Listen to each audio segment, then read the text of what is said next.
लक्ष्मण ने क्यों किया था प्रभु श्री राम से छल? भगवान राम ने अपने प्राण से प्रिय भाई लक्ष्मण को मृत्यु दंड की सजा क्यों दी? लक्ष्मण ने ऐसा कौन सा पाप किया था कि जल समाधि ले ली?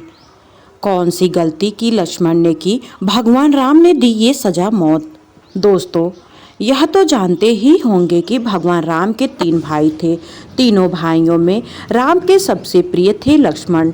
लक्ष्मण भी राम का बहुत आदर करते थे। इसलिए जब भगवान राम वनवास के लिए जाने लगे तो लक्ष्मण भी हट करके राम के साथ वन गए।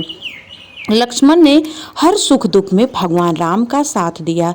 इसके बाद भी एक बार लक्ष्मण जी से एक छोटी सी गलती हो गई तो भगवान राम ने उन्हें मृत्यु दंड दे दिया। भगवान राम की आज्ञा का पालन करते हुए लक्ष्मण जी ने जल समाधि ले ली। सवाल उठता है कि न्यायप्रिय और भक्त वत्सल कहलाने वाले राम ने आखिर अपने प्राण प्रिय भाई को उनकी छोटी सी गलती पर प्राण दंड क्यों दिया, और वह गलती क्या थी जिससे भगवान राम को ऐसी कठोर सजा देने के लिए विवश कर दिया।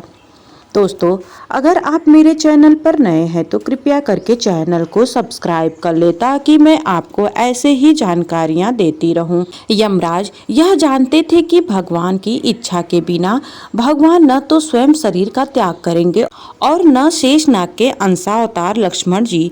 ऐसे में यमराज ने एक चाल चली। एक दिन यमराज किसी विषय पर बात करने भगवान राम के पास आ पहुँचे। भगवान राम ने जब यमराज से आने का कारण पूछा तो यमराज ने कहा कि आपसे कुछ जरूरी बातें करनी है।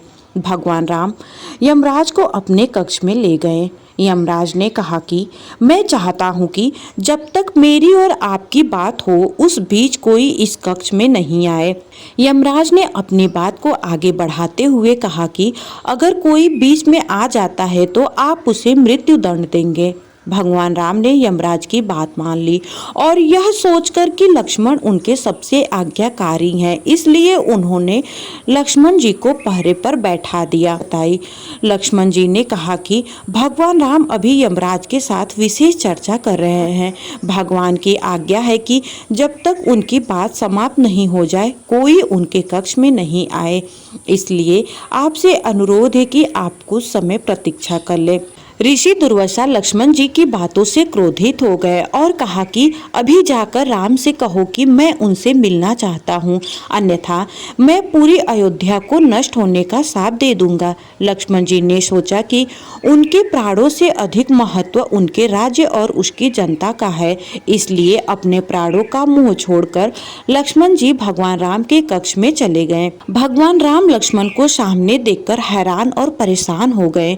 भगवान राम ने लक्ष्मण से पूछा कि यह जानते हुए भी कि इस समय कक्ष में प्रवेश करने वाले को मृत्यु दंड दिया जाएगा, तुम मेरे कक्ष में क्यों आए हो? लक्ष्मण जी ने कहा कि दुर्वासा ऋषि आपसे अभी मिलना चाहते हैं, उनके हट के कारण मुझे अभी कक्ष में आना पड़ा है। राम जी यमराज से अपनी बात पूरी करके जल्दी से ऋषि दुर्वासा से मिलने पहुंचे।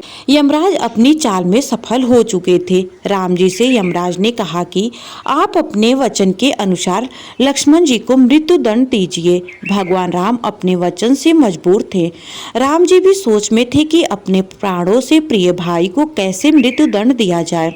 राम जी ने अपने गुरु वशिष्ठ जी से इस विषय में बात की तो गुरु ने बताया कि अपनों का त्याग मृत्यु दंड के समान ही होता है, इसलिए आप लक्ष्मण को अपने से दूर कर दीजिए, यह उनके लिए मृत्यु दंड के बराबर की सजा होगी। जब राम जी ने लक्ष्मण को अपने से दूर जाने के लिए कहा तो लक्ष्मण जी ने कहा कि आपसे दूर जाकर तो मैं यूं ही मर जाऊंगा, इसलिए अब मेरे लिए उचित है कि मैं अपने वचन की लाज रखूं। लक्ष्मण जी भगवान राम को प्रणाम करके राजमहल में चल पड़े और सरयू नदी में जाकर जल समाधि ले ली।